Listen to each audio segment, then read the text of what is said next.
भद्रताय की जय। श्री श्री राधा रमण बिहारी भगवान की जय। उपस्थित समस्त भक्तवृंद की जय। गुरु भगवान श्री प्रभुपाद की जय। ओम नमो भगवते वासुदेवाय।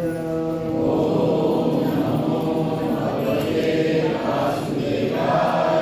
ओम नमो भगवते वासुदेवाय। ओम नमो भगवते वासुदेवाय। ओम अज्ञानतिमिरान्धस्य ज्ञानाञ्जनशलाकया चक्षुरुन्मीलितं श्रीगुरुवे नमः। श्रीचैतन्यमनोभीष्टं स्थापितं येन भूतले स्वयं रूपा मह्यं ददाति स्वपदान्तिकं। वन्देऽहं श्रीगुरो श्रीयुतपदकमलं श्रीगुरुं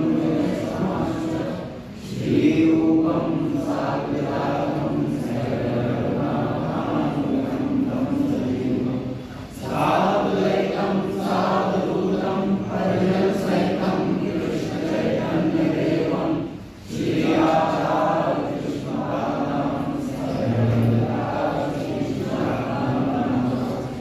हे कृष्णकरुणा सिन्धु दीनबन्धो जगत्पते गोपेश गोपिकान्त राधा नमोस्तुते। भक्तकाञ्चन गौराङ्गी काले परमेश्वरी वृषभानुसुते देवी प्रणमामि हरिप्रिये।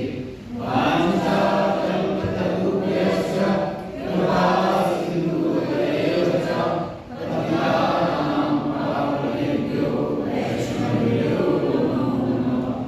जय श्री कृष्ण चैतन्य प्रभु नित्यानंद श्री अद्वैत गदाधर श्रीवासादि गौरभक्तवृंद। हरे कृष्णा कृष्णा कृष्णा हरे हरे, हरे राम राम राम हरे हरे। नमो विष्णुपादाय कृष्णप्रेष्ठाय भूतले श्रीमते भक्तिवेदांत स्वामिने नामिने। नमस्ते सारस्वती देवे गौरवाणी प्रचारिणे निर्विशेष शून्यवादी पाश्चात्यदेशधारिणे।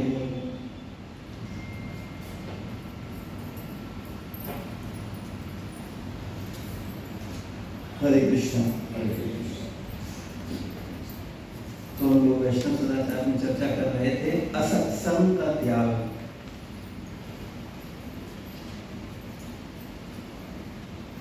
श्री चैतन्य महाप्रभु ने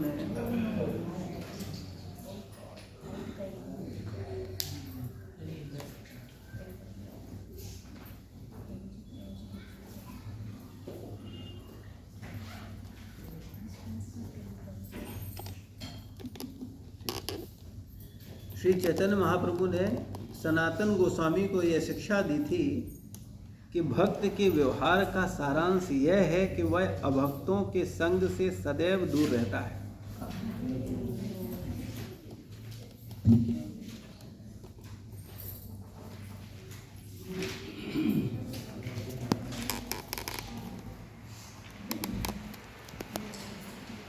तो चैतन्य महाप्रभु सनातन गोस्वामी को बता रहे हैं कि भक्त का पहला कर्तव्य क्या है कि वो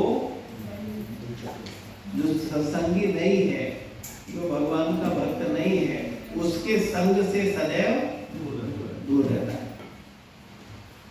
क्यों दूर रहता है? साथ रहने में क्या दिक्कत है? कोई परेशानी है? प्रजल्पा होगा, सांसारिक वार्तालाप होगी और व्यक्ति का जो ध्यान भगवान की भक्ति और सेवा के प्रति है वो डाइवर्ट हो जाएगा। तो सनातन गोस्वामी को शिक्षा दे रहे हैं चैतन्य महाप्रभु। सनातन गोस्वामी कौन है? अपने छठ गोस्वामी। और उनकी स्थिति क्या है? प्रधानमंत्री थे, है ना, और प्रकांड विद्वान थे, और उनको महाप्रभु क्या कह रहे हैं कि आप कुसंग नहीं करना, और उन्होंने उस बात को हमारी तरह लिया। हम लोग भी सत्संग करते हैं, शायद ये चर्चा हम लोग महाप्रभु की शिक्षा को पहले भी चर्चा कर चुके कि असत्संग त्याग यही वैष्णव आचार, जो असत्संग का त्याग करता है ये वैष्णव का मूलाचरण है। वो किसी गलत व्यक्ति का संग नहीं करता। गलत व्यक्ति से आशय क्या है कि जो भगवान का भक्त नहीं है, जो भगवान की चर्चा न करके केवल और केवल संसार की चर्चा करता है, उससे हमें क्या करना चाहिए? दूर रहना चाहिए। लेकिन हम में से कितने लोग इस बात को पालन करते हैं? एक दो भक्त है जो प्रयास करते हैं। किससे दूर रहते हैं? भक्तों से, जैसे जो संसारिक चर्चाएं करते हैं उनसे दूर रहते हैं। बहुत अच्छा। तो जो लोग प्रयास कर रहे हैं वो तो अच्छे हैं, और जो विचार ही नहीं कर रहे हैं उनको कोई फर्क नहीं पड़ता। गंगा गए तो गंगा ना, जमुना गए तो जमुना ना। जब भक्तों के बीच में आ गए, बोले अरे कृष्ण ही सब कुछ है, महामंत्र ही सार है, प्रभु कुछ नहीं, भक्तों का सेवा होना चाहिए, और दोस्तों में गए तो वहां की जैसी चर्चा में पूरा इन्वॉल्व है। आपने शिक्षा में बताया था कि आप बस तिलक लगाइए और हाथ में जोड़ी माला रखिए तो अपने आप फिल्टर लग जाएगा और अब हमसे दूर हो जाएंगे। तो मैं जब टाउनशिप में थी तो मैंने शुरू से ही जो है मैंने यही किया कि मैंने तुरंत तिलक लगाना शुरू किया, और जहाँ भी जाते थे हाथ में जोड़ी माला रखते थे। तो वो धीरे धीरे जो मतलब अभक्त थे ना, वो पास ही नहीं कोई आता था, जो भक्त थे वही पास में आते थे। हाँ, तो जब आप भगवान का नाम लोगे, भगवान की चर्चा करोगे और कोई संसारिक चर्चा नहीं करोगे तो कौन बैठेगा आपके पास? भाई आप अगर केवल उसको जैसे कोई व्यक्ति मिले, आपका मित्र, आपका पड़ोसी, आपका रिश्तेदार, आपके संपर्क में जो भी व्यक्ति है, जैसे ही आए और आप उसको कृष्ण चर्चा शुरू कर दो तो या तो वो भक्त बन जाएगा या फिर आपसे दूर हो जाएगा। दो ही चीजें होंगी। और आपने इसका अनुभव भी किया होगा। लेकिन हम क्या करते हैं, फिर धीरे धीरे लापरवाही शुरू करते हैं, और फिर हम सोचते हैं कि नहीं ठीक है, अब इतना भी नहीं होता है। हमारे परिवार वाले भी कहते हैं, रिश्तेदारी बोलते हैं, और वो बराबर बोल रहे होते हैं। लेकिन शुरुआत में हमारे ऊपर इन बातों का असर नहीं होता, लेकिन 2-4 साल बाद जब हम भक्तों के साथ रहते रहते भक्तों में थोड़ा दोष देखने लगते हैं, या भक्तों से जो व्यवहार की अपेक्षा करते हैं वो व्यवहार हमें नहीं मिलते हैं, तो फिर व्यक्ति के मन में कहीं ना कहीं ये विचार आता है, अरे ऐसा थोड़ी होता, हम तो कहीं के नहीं रहे, न इधर भक्तों में है और न उधर संसार में है। तो लोग थोड़ा थोड़ा जाना आना शुरू करते हैं। ऐसा किसी के जीवन में घटा है? हुआ है ऐसा? बताना नहीं चाहते लोग, ठीक है कोई बात नहीं, लेकिन ये मानसिकता है। तो हम लोगों को बिल्कुल स्थिर रहना चाहिए। अगर हमारा लक्ष्य कृष्ण प्रेम की प्राप्ति है, भगवत प्रेम की प्राप्ति है, तो हमारा ये लक्ष्य बिल्कुल क्लियर रहना चाहिए कि हम ऐसे लोगों का संग नहीं करेंगे जो कृष्ण चर्चा के अलावा अन्य चर्चाओं को प्रधानता देते हैं। जो कृष्ण सेवा को प्रधानता देते हैं, हम उन लोगों का संग करेंगे। और अगर ये नियम हम बना पाए तो हम अपनी भक्ति की रक्षा कर पाएंगे। अदरवाइज क्या होगा, आप देखेंगे आप संसार में रहते हुए भक्ति के भाव में कभी प्रगति नहीं कर पाए, वो सांसारिक चेतना में ही निरंतर बने रहेंगे। तो वैष्णव का पहला आचरण यह है कि वो असत्संग का क्या करता है, त्याग कर देता है। और भक्तों के संग में भी हमारा ये भाव होना चाहिए कि हम भक्तों के साथ भी चर्चा क्या करें, केवल कृष्ण चर्चा करें, प्रजल्पा ना करें।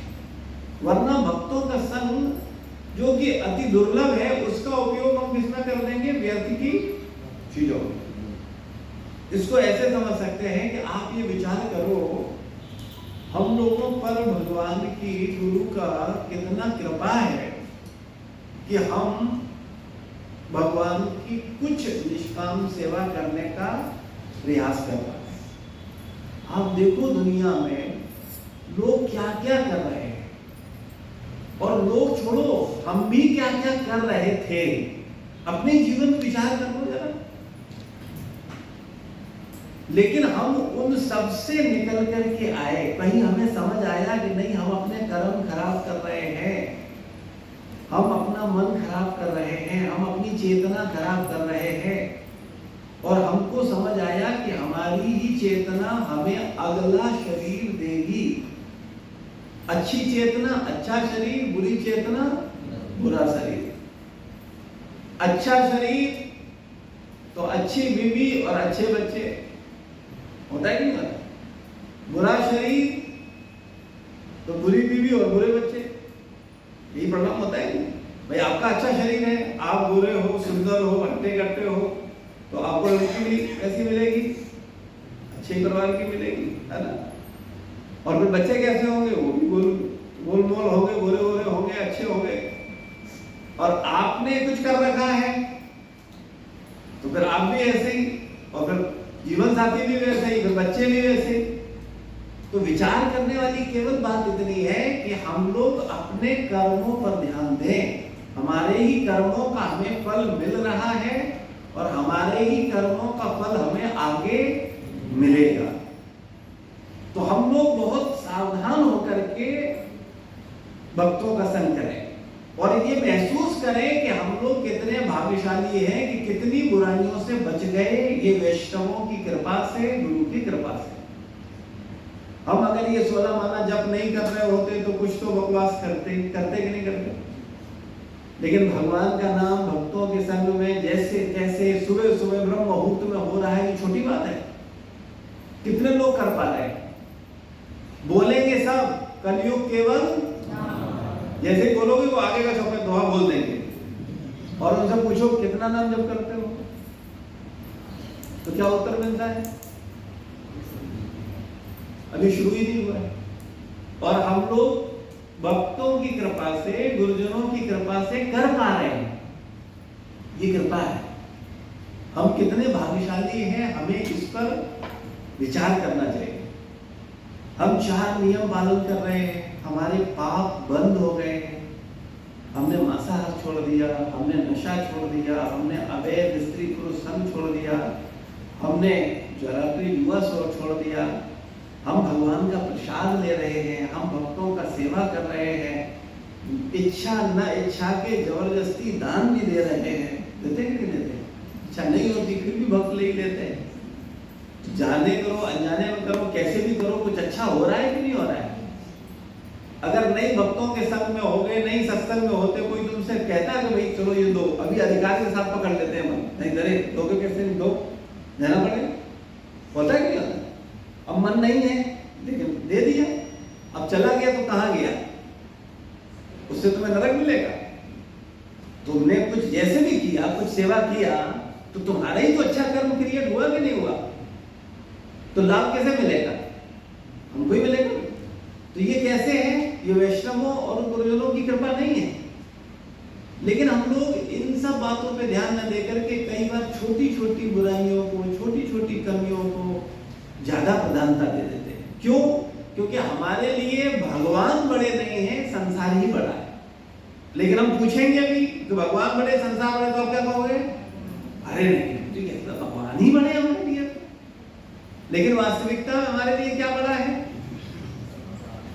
संसार। सही बात है कि गलत बात है? क्यों गलत है, क्यों सही है ये बात?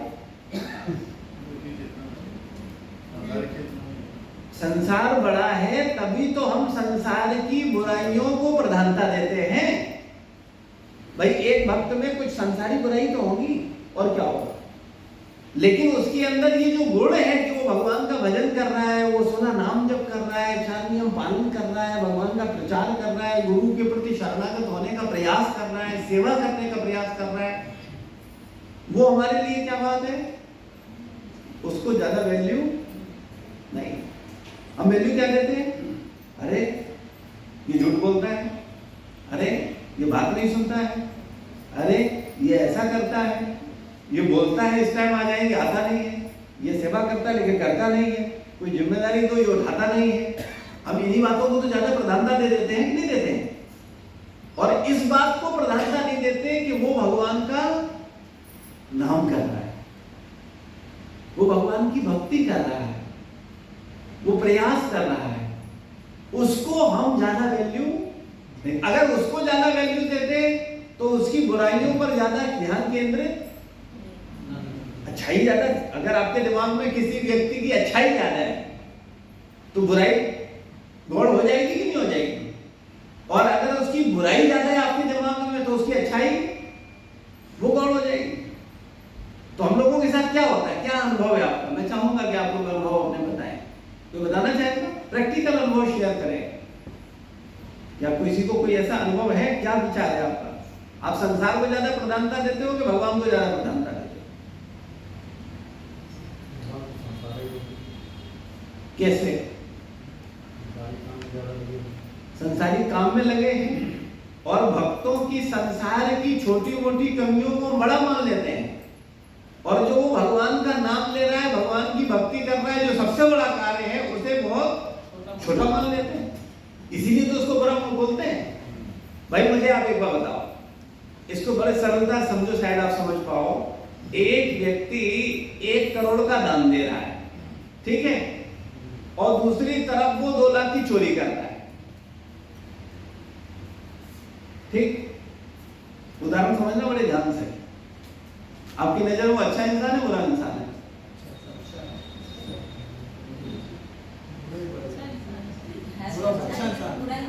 चलो दो अलग अलग, चलो अलग अलग धड़े हो रहे हैं, चलो पूछते हैं क्या विचार है? कितने लोग मानते हैं कि बुरा इंसान है?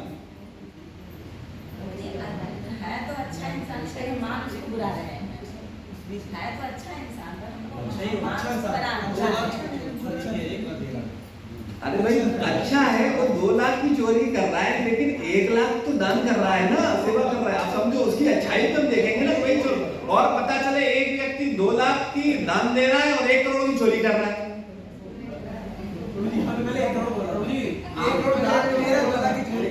1 करोड़ दान में और 2 लाख की चोरी कर रहा है। मैंने यही पूछा है, मेरा पहला प्रश्न यही है। 1 करोड़ दान कर रहा है और 2 करोड़ की चोरी कर रहा है।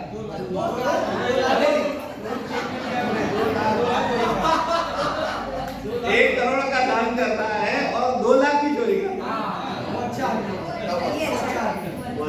शब्दों का गलती, तो उसको हम लोग क्या बोलेंगे? अच्छा बोलेंगे। क्यों अच्छा बोल रहे हैं? 1 करोड़ दान दे रहा है, 2 लाख की चोरी कर रहा है। 2 लाख का बुरा काम कर रहा है, 1 करोड़ का अच्छा काम कर रहा है। बिल्कुल, तो वही समझाने की कोशिश कर रहे हैं। तो कौन अच्छा होगा? अच्छा हुआ ना। तो नाम जब 1 करोड़ है कि नहीं है, भगवान की भक्ति 1 करोड़ है कि नहीं? मैं तुम्हारे दिमाग में छोटी सी बात डालना चाहता हूँ। ये नाम जब, ये भगवान की भक्ति 1 करोड़ वाला काम है कि नहीं है? और अगर वो छोटी मोटी कमियां उसमें है भी तो उसमें ज्यादा ध्यान देना चाहिए। देखिए हम लोग क्या करते हैं, हम जो माला जप कर रहा है, करोड़ की वैल्यू नहीं समझ रहा। तो कब समझेंगे? दीक्षा हो गई है, इतने साल हो गए हम लोगों को, अब तो समझे हम लोग। कब समझेंगे? क्यों नहीं हमें ये बात समझ आती है? हम लोग वो, बुरा मत मानना, हम वही संसारी चेतना में हैं, हम कृष्ण चेतना में आए ही नहीं हैं। क्योंकि मेरे लिए कृष्ण प्रधान नहीं है, संसार प्रधान है। संसार की बुराई प्रधान है, कृष्ण की अच्छाई। हाँ ठीक है, नाम ले लो तो क्या दिखावा कर रहे हो, तमाशा कर रहे हो, ठीक है, हमें वो समझाओ। नहीं, अब हम तो ज्यादा गहरे सिद्धांत की चर्चा नहीं करते, वरना तो आप सब भागे जाओगे। अगर सच में थोड़ी और खोला जाए तो फिर आप लोग टिक नहीं पाओगे। आप कहोगे कि क्या सिखा रहे हो आप हमें? नहीं, बात वो नहीं है, लेकिन पहले इतना तो स्वीकार कर लो, फिर हम और बोल लेंगे। आप उस स्तर पे तो आ जाओ, पहले कम से कम भक्तों के गुणगान तो करने लगो।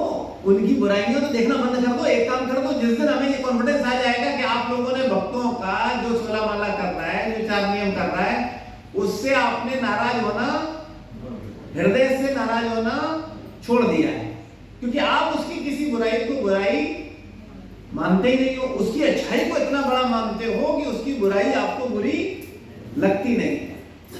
इतना कर लो, फिर हम और बोलेंगे आपको, यहां तक पहुंचो, ठीक है ना?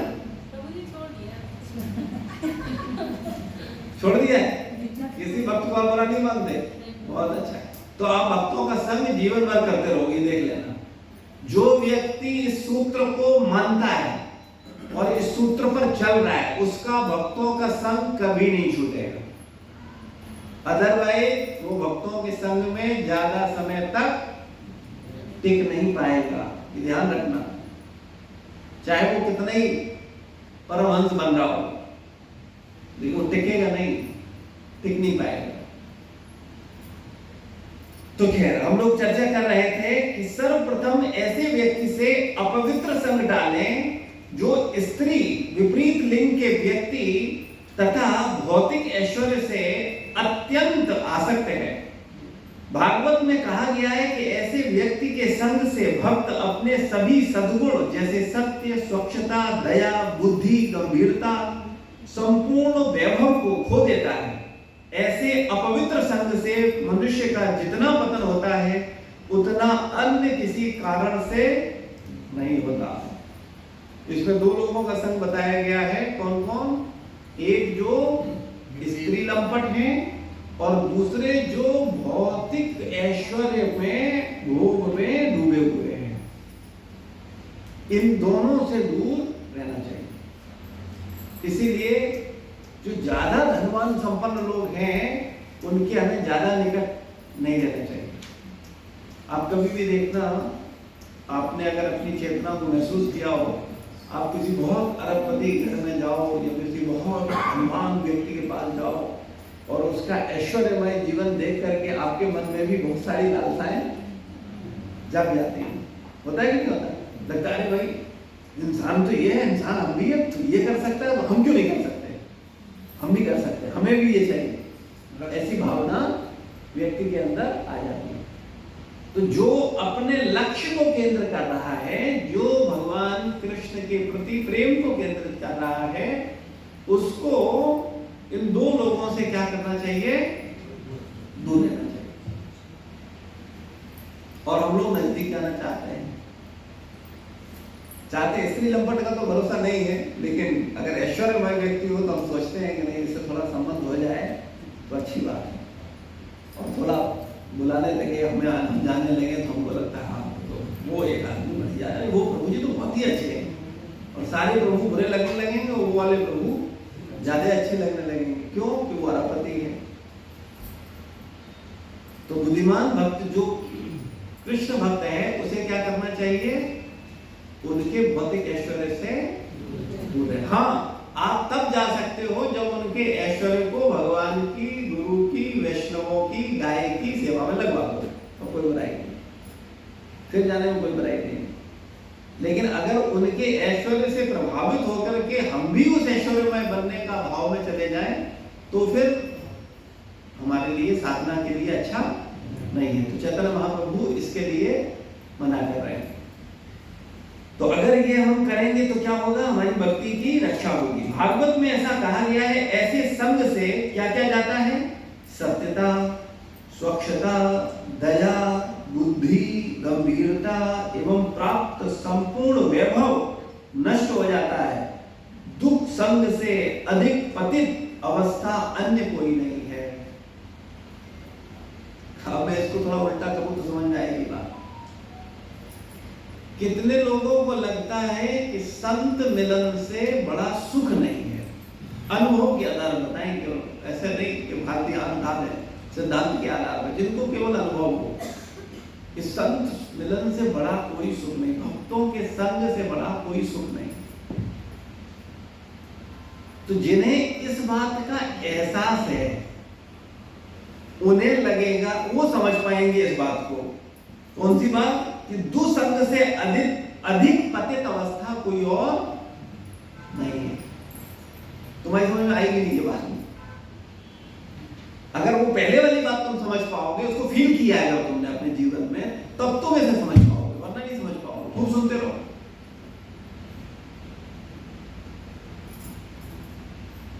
और ये महाप्रभु का कहना है, जितने शुद्ध वैष्णव हैं, जितने भक्त हैं, वास्तव में भक्त हैं, हमारे जैसे नहीं जो सच में सच्चे भक्त हैं, उनका कहना है कि भक्त संग से बड़ा कोई सुख नहीं, और भक्त से विछोह से बड़ा कोई दुख नहीं।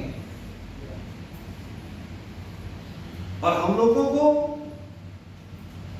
परिवार से विछोह से बड़ा कोई, ठीक बात है, दुख नहीं है, और परिवार से मिलन से बड़ा कोई सुख नहीं है। पहले ऐसा था, नहीं है ऐसा, पहले ऐसा होता था। अभी हो गया ऐसा, भक्त संग प्रधान हो गया। ऐसा नहीं है कि कोई नहीं है, घर में परिवार है तो उनकी चिंता है। ठीक है, विचार करो, आप अपने मन में झांको, भाई अपना कॉपी यहाँ खुद ही चेक करना है, ठीक है ना। अपने को सर्टिफिकेट खुद ही आपको देने हैं। अब वो अलग बात है कि आप हमेशा बीमारी करते हो, अपने को बढ़िया सर्टिफिकेट देते रहते हो और दूसरों को और हम बताएंगे तो मानोगे नहीं। भाई दोनों जगह समस्या है, क्या किया है? तो इसीलिए हम कहते हैं कि भाई आप समझो, विचार करो। भाई दो ही बातें हैं ना, या तो हम बताएं तो आप मान जाओ, तो आप कहोगे नहीं ऐसा थोड़ी है, आप गलत समझ रहे हो। तो हमको हमेशा विचार करना चाहिए कि हमारे जीवन का लक्ष्य क्या है। ये सब समस्याएं पता है क्यों है? क्योंकि हमने अपने जीवन का लक्ष्य एकमात्र कृष्ण प्रेम बनाया ही नहीं है। अभी मेरे जीवन का लक्ष्य कृष्ण प्रेम नहीं है। हाँ, अभी हमारा लक्ष्य क्या है कि ठीक है ये भी हो जाए, वो भी हो जाए, थोड़ा इस तरफ भी कुछ कर लिया जाए, ये भी रहे, ये भी करना है, लेकिन एकमात्र लक्ष्य कृष्ण प्रेम हमारा नहीं। तो ये बात भगवान जानते हैं कि नहीं जानते?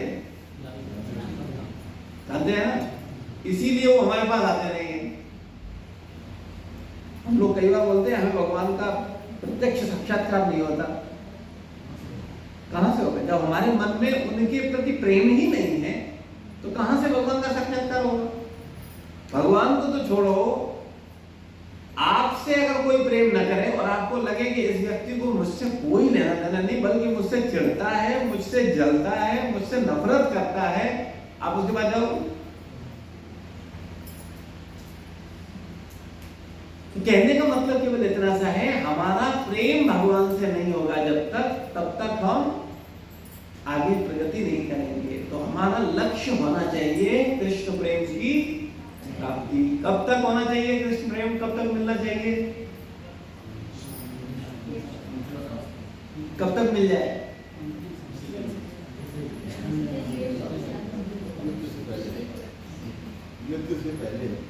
इसी जन्म में या बहु जन्म में करें श्रवण और कीर्तन? तो इसी जन्म में अगर चाहिए तो लक्ष्य केंद्रित करना पड़ेगा कि मुझे कृष्ण प्रेम पहली शर्त है। इसके लिए जो त्याग करना पड़े हम कर देंगे, जो भी त्याग करना पड़े। जीवन के अनुभव कम है हमें, भले ही उम्र ज्यादा हो, लेकिन जीवन के अभी बहुत अनुभव हमको नहीं है। इसलिए हम लोग संसार की वस्तुओं को अधिक प्रधानता दे देते हैं भगवान के प्रेम की अपेक्षा, भक्ति की अपेक्षा। संसार में सुख नहीं है, ये हम सब लोग कई बार चर्चा कर चुके हैं और आप सब भी बोलते हो। इस बात में किसी को संदेह है वो तो हाथ खड़ा कर दे। संसार में सुख है कि नहीं है? नहीं है। कोई हो तो बता दे ईमानदारी से, जिसको लगता हो कि नहीं है। अभी तो मरे जाते हैं वहाँ संसार के लिए, वहाँ पे सुख है। अभी तो हम मरे जाते हैं संसार के लिए। सुख है, खूब लगता है, बोले जाए कुछ दिन रात संसार में बोलते हैं हम लोग, लेकिन हमें लगता नहीं। हमें संसार में बड़ा सुख लगता है, बड़ा सुख है। ये बुद्धि में पता नहीं कब आएगा। ये संसार दुखालय है। ये कौन बोल रहा है? और हम कहते हैं हम भगवान की बात पर विश्वास नहीं करते। ये तो बोलते हैं हम लोग। अगर कोई पूछे आप भगवान का विश्वास, अरे प्रभु जी भगवान का विश्वास नहीं करेंगे, क्या बात कर रहे हो? आपकी बात पर नहीं करेंगे, एक बार हो सकता है, और किसी बात पर विश्वास ना करें, भगवान की बात विश्वास नहीं करें, ऐसा थोड़ी हो सकता है। भगवान की बात पर पूरा विश्वास करते हैं। प्रॉब्लम तो हमारी है ना, मैं तो सामने रख रहा हूं आपको। हम भगवान पे विश्वास करते हैं।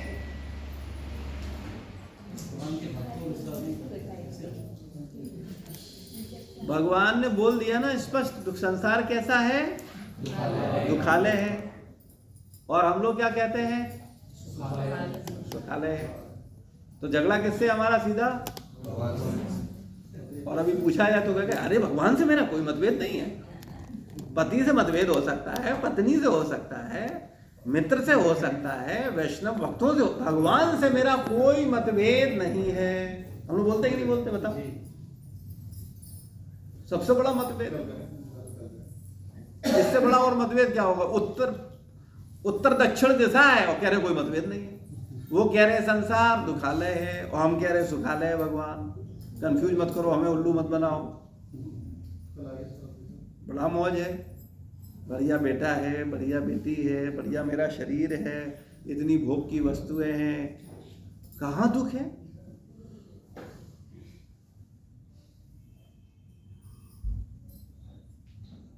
तो हम सबको समझ ही नहीं आता है। हम लोग सीधा चैलेंज भगवान को करते हैं। अपने आप को देखो, तो यही तो हम लोगों की समस्या है। और हम लोग मानते नहीं है इस पे, और अगर समझाया जाए तो स्वीकार नहीं करते। तो हम लोगों को कभी शांत होकर के अपने ऊपर, मैं बार बार आप लोगों को एक भेजा था मैंने कि हम लोगों को अपना पीठ दिखाई नहीं देता। पीठ दिखाई देती कभी हमें? ऐसी हमें अपनी कमियां दिखाई नहीं देती। हम में से कितने लोग मानते हैं कि हम बहुत अच्छे हैं? अरे कोई नहीं मानता, सब समझते भाई। कोई नहीं मानता आप अच्छे हो। आपके सामने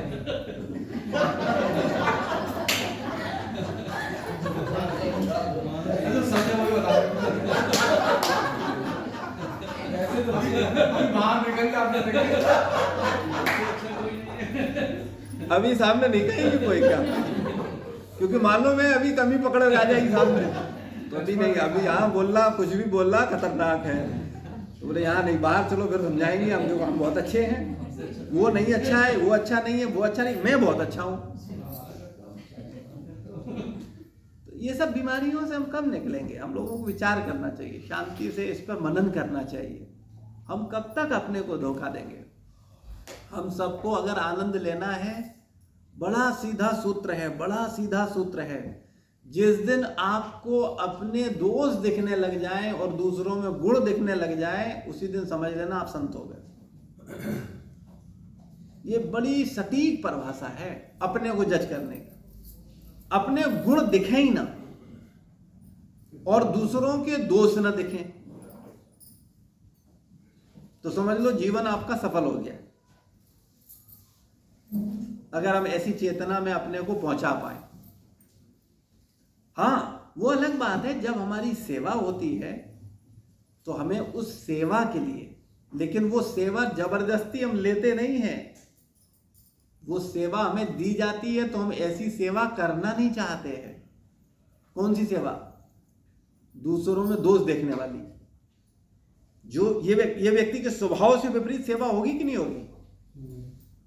कि कोई व्यक्ति किसी में दोष नहीं देखना चाह रहा है और उसको बोला जाए नहीं तुम्हें आप सब में दोष देखने हैं, तो वो रोने लगेगा। अगर सच्चा साधक होगा वो रोने लगेगा, वो कहे नहीं मुझे ये सेवा मत दो, मुझे ये सेवा नहीं चाहिए, मुझे भक्तों में दोष नहीं देखने।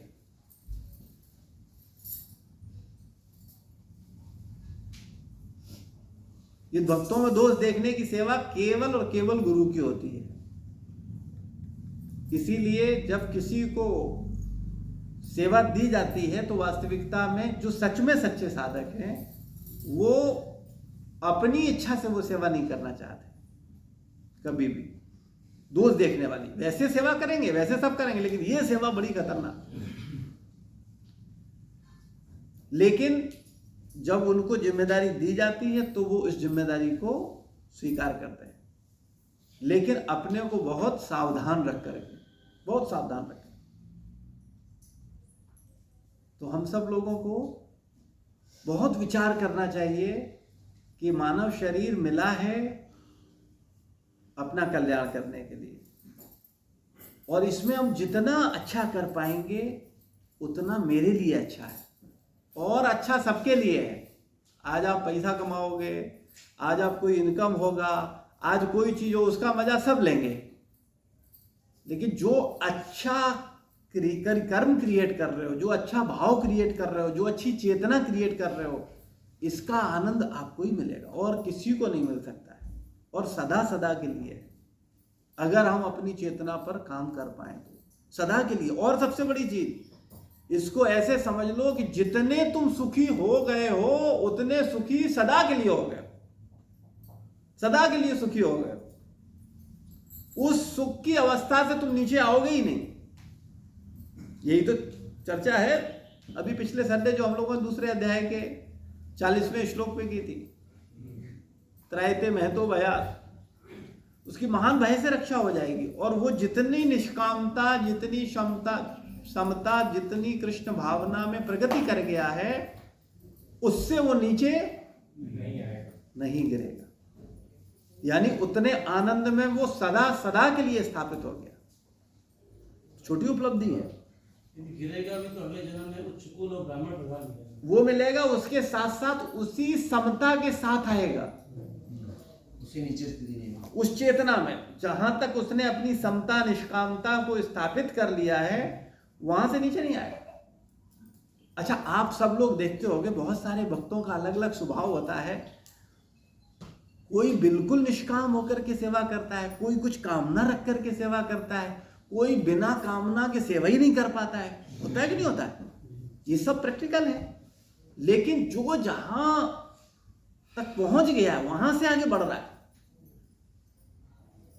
और जो काम कर रहा है वो अपने वर्तमान समय में चेतना को बना रहा है, और यही साधना है। तो हम सब लोगों को ये प्रयास करना चाहिए कि हम लोग को ये भाव होना चाहिए कि भक्तों के संग से छूटने से बड़ा कोई दुख नहीं। कई बार किसी भक्त से किसी भक्त को नाराजगी हो जाती है तो वो क्या करता है, आज के बाद हम भक्तों के संग में नहीं जाते। तो इसका मतलब क्या है, उस व्यक्ति के लिए उसका मिथ्या अहंकार ज्यादा बड़ा है भक्तों के संग से। उस व्यक्ति को उसके अनर्थ ज्यादा बड़े हैं भक्तों के संग। अरे चलो, कोई एक भक्ति गलती किया, एक भक्त ने गलती किया, उस भक्त से ठीक है। कई बार ऐसा होता है किसी भक्त से किसी भक्त के विचार नहीं मिलते, लेकिन इसका मतलब ये थोड़ा ही है कि हम भक्तों का संग छोड़ दें, हम सत्संग छोड़ दें, हम साधना छोड़ दें, हम भक्ति छोड़ दें। ये कौन सी बुद्धिमत्ता है? और ये 100% छूटेगी, क्योंकि मन पता है क्या बोलता है, अरे नहीं जाएंगे, वहां बड़ी पॉलिटिक्स है, वहां बड़ी राजनीति है, सब मन पहले ये समझाता है। और फिर मन क्या बोले अरे माला ही तो करनी, चुपचाप अपना चुपचाप करेंगे। और ज्यादा होगा बोले ऑनलाइन क्लास होती है, घर में करते रहेंगे, ऑनलाइन क्लास करेंगे, गीता पढ़ेंगे, माला करेंगे, और भक्तों के संग में नहीं जाएंगे। और बहुत तमाशा है, इतना नहीं झेल सकते। और फिर वो क्या करेगा, जब घर में रहेगा तो धीरे धीरे धीरे धीरे धीरे धीरे उसका मन प्रदूषित होगा और वो अपनी स्थिति से गिरता जाएगा, क्योंकि हम अपनी पहचान भक्तों के संग में ही अच्छी तरह कर पाते हैं। कितने लोगों को ये महसूस होता है कि भक्तों के संग में रहने से हमें बड़ा काम, क्रोध, लोभ, मोह, मद, मत्सर्य को पीना पड़ता है। एहसास है? कितने लोगों को एहसास है? पता संग में होने पर गुस्सा आ रही है, लेकिन नहीं गुस्सा नहीं, ठीक है। और ये कब होता है? जब हम भक्तों के संग में सेवा करते हैं। ईर्ष्या हो रही है लेकिन उसको दबा रहे हैं, नहीं ठीक नहीं, अच्छा नहीं, ऐसे ठीक नहीं। छह अनर्थ प्रकट हो रहे हैं लेकिन हम उनको कंट्रोल कर रहे हैं। ये काम अकेले में होगा? बताओ, अकेले में किसी को किसी पर क्रोध आता है? अकेले में किसी को किसी से ईर्ष्या होती है?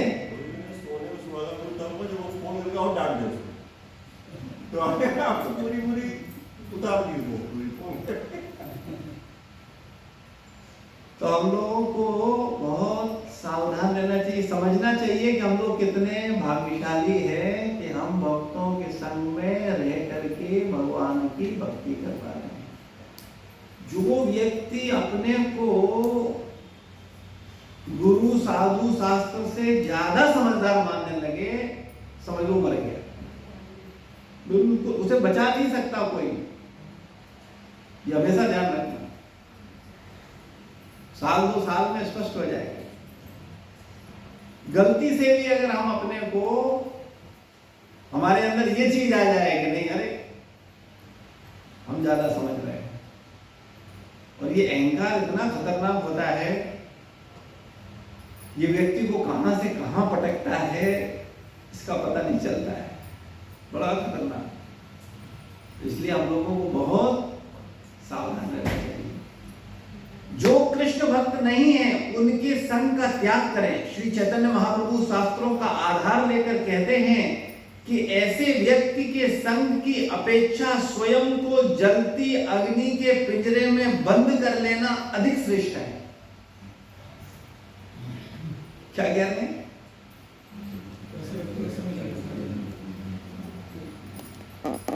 तो संग से अच्छा क्या है कि जलती हुई अग्नि के पिंजरे में आप अपने को बंद कर लो। अब आप में से कितने लोग सोच रहे हैं कि महाप्रभु भी कुछ ज्यादा ही, ऐसा प्रैक्टिकल थोड़ी होता है। बहुत से लोग तुरंत उनका मन में उत्तर आ गया होगा, और कुछ तो ये बात सुनेंगे ही नहीं, और सुनेंगे भी तो उसका असर बिल्कुल नहीं करेंगे। और वैसे कहा जाए महाप्रभु, अरे महाप्रभु से बड़ा कोई प्रभु नहीं है, उनका हम बड़ा सम्मान करते हैं। चैतन्य महाप्रभु, अरे वो तो स्वयं श्री कृष्ण है, उनका तो हम बहुत आदर करते हैं, बस वो जो कहते हैं वो नहीं मानते हैं हम। तो कितना बढ़िया आदर है, इसको झाँक लो अपने मन में। हम लोग ऐसे ही आदर करते हैं, और ऐसे ही आदर करने की हमारी पैदाइशी आदत। किसने कह दिया? ये तुम्हारी नहीं परवाह आराम।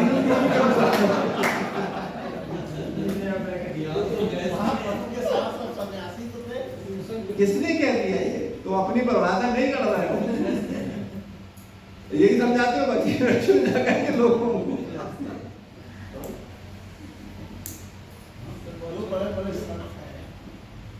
ये हर उस भक्त के लिए है जो भक्त है। देखो एक बात पहली दिमाग से निकाल दो, ये सब मन का भ्रम है। ये सन्यासी है, ये गृहस्थ है, ये ब्रह्मचारी है, ये वानप्रस्थी है, कोई कुछ नहीं है, सब भक्त है। ये ब्राह्मण है, ये क्षत्रिय है, ये वैश्य है, ये शूद्र है, कोई कुछ नहीं है, भक्त है। जो भक्त है ना, वो इन 4 वर्ण 4 आश्रम से ऊपर है। यहाँ बात भक्ति की चल रही है, यहाँ ब्राह्मण क्षत्रिय शूद्र की नहीं चल रही है। यहाँ सन्यासी ब्रह्मचारी गृहस्थ वानप्रस्थी की नहीं बात चल रही है, यहाँ बात चल रही है भक्त की। भक्त जो है, तो हम तो पहले ही कह चुके हैं, हम लोग भक्त थोड़ी, हम लोग कौन है? भक्त।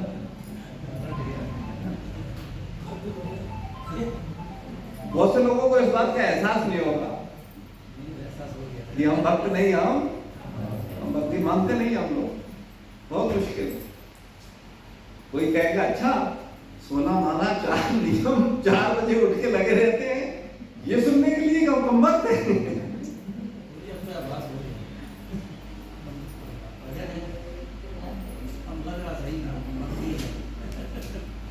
तो अच्छा है। अगर सच में हृदय में लग रहा है तो हम प्रगति कर रहे हैं। अगर हृदय से फील हो रहा है, बोल रहे हैं केवल भक्तों के संग में तो नहीं, अगर हृदय से फील हो रहा है कि हम कम वक्त हैं, तो ये अच्छी भाव है। इसका मतलब है हमें अब अपने ऊपर काम करना चाहिए और वो काम करेगा। अगर ईमानदारी से हम मानते हैं कि हम बुरे हैं तो हम अच्छे बनने की कोशिश नहीं करेंगे, लेकिन हम पहले ही मानते हैं हम सर्वश्रेष्ठ हैं। अब हमें कौन सुना सकता है, सिखा सकता है? हम किसी को सुनने वाले नहीं हैं। तो ऐसों को सिखाना बहुत मुश्किल है। तो हम सब लोगों का ये प्रयास होना चाहिए कि अभक्तों का संग नहीं करना चाहिए। ठीक है ना? यदि अपने घर में ही अभक्तों को डाल दिया, उनका संग बताया ना, लोहे के पिंजरे में बंद कर दो अपने को। ये प्रश्न आपने नहीं, ये प्रश्न किया है मीरा जी ने, ये प्रश्न किया है कई संतों ने संतों से कि अगर मेरे परिवारी जन हो तो उनके साथ हमें क्या व्यवहार करना चाहिए। मीरा जी ने पूछा था शायद तुलसी बाबा से, भक्त बता रहे थे मुझे कि मीरा जी ने कहा कि मेरे परिवारी जन मुझे बड़ा प्रेम करते हैं, मेरा बड़ा सम्मान चाहते हैं, लेकिन इनको कहते हैं कि तुम साधुओं के साथ नाचा कीर्तन मत किया, ये सही नहीं है। कहाँ तुम राजघराने की रानी हो और ये फक्कड़ बाबा आ जाते हैं और तुम इनके साथ कीर्तन करती हो, नाचती हो। लेकिन मीरा को उनसे ज्यादा अच्छा कोई, क्योंकि मीरा भक्त थी, उनको भक्तों से बड़ा कोई सुख, भक्त संग से बड़ा कोई सुख नहीं था और भक्तों के वियोग से बड़ा कोई दुख नहीं था। जबकि उनके जो परिवार, अभी आप क्या सोचो, आप सोचो अभी तो समाज कितना बदल गया। उस जमाने में राजा की, राजघराने की रानी और वो भी साधुओं के साथ, सन्यासियों के साथ कीर्तन करे, नाचे, तो क्या माहौल होगा? बताओ, विचार करो कितना विरोध होगा। तो उन्होंने प्रश्न किया तो तुलसी बाबा ने उनको आंसर दिया है शास्त्रों का उदाहरण देकर के, लाइन से, तजो पिता प्रहलाद, तजो भरत महतारी। प्रहलाद ने किसको त्याग दिया? पिता को त्याग दिया। किस बात के लिए? अभक्त है।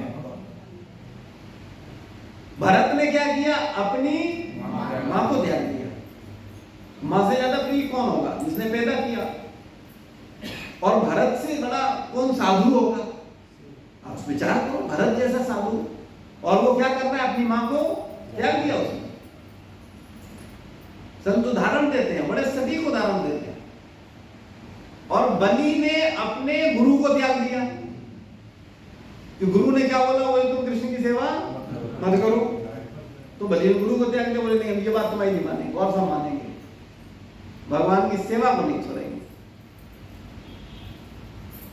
और बोलते हैं त्यजियो ताय कोटि वेरी सम यद्यपि परम स्नेही।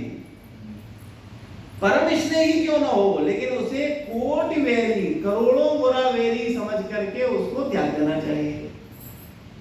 मैं नहीं कह रहा, संत कह रहे हैं, आचार्य कह रहे हैं, तुलसी बाबा। लेकिन ये कौन करेगा? जो भक्त होगा। हम लोग कम भक्त हैं, हमारे मन में ऐसे भाव थोड़े आएंगे। हम नकल नहीं कर सकते महापुरुषों की। हम लोग देखा देखी सब कुछ कर लेते हैं।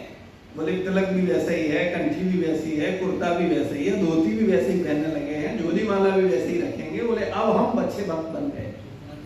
इससे नहीं होगा। ये तो अंदर का भाव है, मनोभाव, चेतना। भक्तों के संग के अलावा कोई संग हमें अच्छा ना लगे, तो कोई क्यों न बना रहे, वो हमें अच्छा लगेगा ही। तो हम लोगों का जब ऐसा भाव होगा तब हम माने कि हम भक्त हैं। हमें भगवान और भगवान के भक्तों के अलावा इस दुनिया में कुछ भी अच्छा न लगे।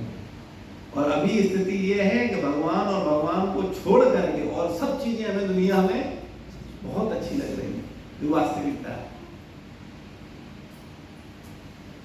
तो इसलिए हमको, देखो हम अपनी बात करते हैं, आप लोग ज्यादा बुरा मत मानना।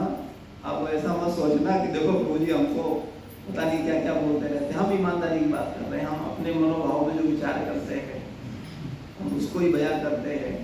तो वास्तविकता में संसार का प्रलोभन इतना खतरनाक है कि इससे निकलना बहुत, केवल कृपा संभव है।